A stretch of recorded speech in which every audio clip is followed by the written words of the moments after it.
कृष्ण। गीता अमृतम में आप सभी का स्वागत है। तो हम आ गए हैं भगवत गीता अध्याय 10 श्लोक क्रमांक 23। तो हम देख रहे हैं कि भगवान कृष्ण अपनी विभूतियों के बारे में बता रहे हैं और ये उस श्रृंखला का तीसरा श्लोक है। भगवान कृष्ण कहते हैं कि कोई कैसे मुझे बाह्य रूप से जान सकता है। तो भगवत गीता अध्याय 10 श्लोक क्रमांक 23 भगवान कृष्ण कहते हैं, रुद्राणाम शंकरश्च अस्मि वित्तेशो यक्ष रक्षसाम वसूनाम पावकश्च अस्मि मेरु शिखरीणामहम। भगवान कृष्ण कहते हैं, मैं समस्त रुद्रों में शिव हूँ, यक्षों तथा राक्षसों में संपत्ति का देवता कुबेर हूँ, वसुओं में अग्नि हूँ और समस्त पर्वतों में मेरु हूँ। देखिए, भगवान कृष्ण कहते हैं रुद्राणाम शंकरश्चय अस्मि। तो ये रुद्र कौन है? तो श्रीमद् भागवतम के तीसरे स्कंद में ये विस्तृत रूप से कथा आती है कि ब्रह्मा जी के 4 पुत्र हुए। सबसे पहले ब्रह्मा जी के 4 पुत्र हुए, सनक, सनातन, सनंदन और सनत कुमार। अब ब्रह्मा जी ने इन चारों कुमारों को प्रजा उत्पादन के लिए आदेश दिया, लेकिन इन चारों कुमारों ने मना कर दिया कि हम ये शादी वादी के चक्कर में झंझट में नहीं पढ़ना चाहते, हम योग विद्या में आगे बढ़ना चाहते हैं, हम वैराग्य युक्त जीवन बिताना चाहते हैं। तो इतना सुन के ब्रह्मा जी को गुस्सा आ गया कि ये मेरी बात क्यों नहीं मान रहे, कि भगवान ने जो मेरे को सेवा दी है उसमें ये मेरे को हेल्प नहीं कर रहे हैं। तो ये जब गुस्सा आया तो ब्रह्मा जी की भकुटियों के से एक लाल और नीले रंग का रोता हुआ बच्चा आया, और वो रोता हुआ आया, इसलिए उसका नाम रुद्र पड़ा। और ये फिर 11 भाग में विभाजित हो गया। तो कौन है वो 11?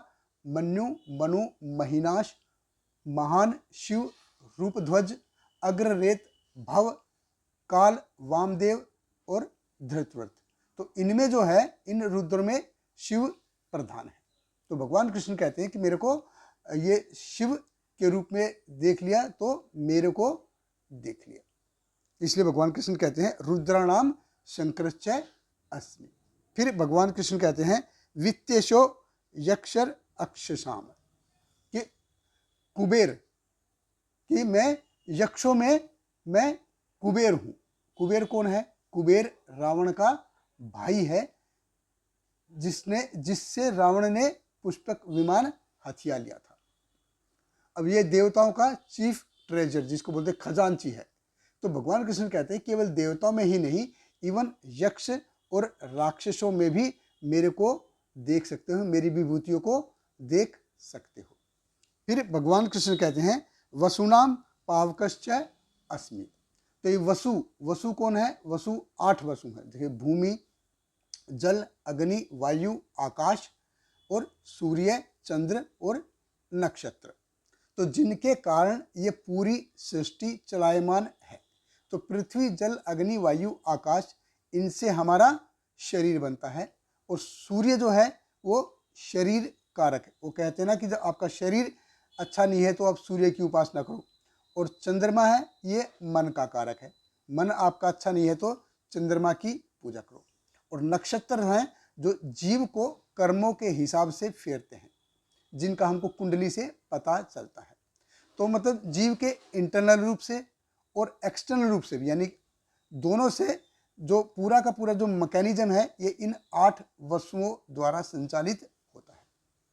अब भगवान कृष्ण कहते हैं वसुनाम पावकश्च अस्मि। पावक यानी कि अग्नि। तो अग्नि ही क्यों?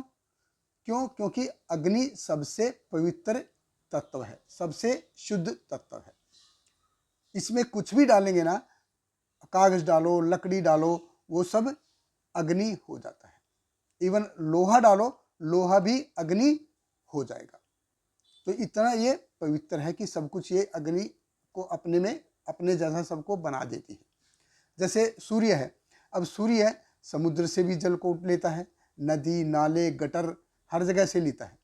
हर जगह से पानी भाप बन के जाता रहता है। लेकिन सूरज पे कभी लाछन लगता है क्या? सूरज पे कभी कोई लांछन नहीं लगता। तो ये है पवित्रता, यानी कि अपवित्र चीज भी अगर संपर्क में आएगी तो ये उसको भी पवित्र कर देगा, लेकिन खुद अपवित्र नहीं होगा। ये है असल में है पवित्रता। तो शास्त्र जैसे बताते हैं, ओम अपवित्र पवित्र व सर्वास्थानम गतो अपिवा यह समरेत पुंडराक्ष स बाह्य अभ्यंतर च शुचि। कि यदि कोई भगवान पुंडराक्ष यानी कि विष्णु को याद करता है तो चाहे वो किसी भी अवस्था में हो वो शुद्ध हो जाएगा। जैसे है वसुनाम पावकश्च अस्मि। फिर भगवान कहते हैं मेरु शिखिणाम अहम, कि सभी पर्वतों में मैं मेरु हूँ, यानी कि सेंटर ऑफ यूनिवर्स। तो भगवान विष्णु की नाभि से जो कमल निकलता है और उसके ऊपर डंठल के ऊपर जो है ब्रह्मा जी का निवास है, जो सत्यलोक और या ब्रह्मलोक कहलाता है। तो ये डंठल जो है एक्चुअली ये मेरु पर्वत है, यानी कि बेस क्रिएशन, और इसी के अंदर 14 भुवन है। तो भगवान कहते हैं कि मैं चल चाहे चल चीज हो या अचल चीज हो, अच्छी चीज हो या बुरी चीज हो, सुंदर चीज हो या भद्दी चीज हो, आप सभी में मेरे को देख सकते हैं। बहुत बहुत धन्यवाद। हरे कृष्णा। श्रील प्रभुपाद की जय। हरे कृष्णा कृष्ण कृष्ण हरे हरे, हरे रामा राम राम हरे हरे।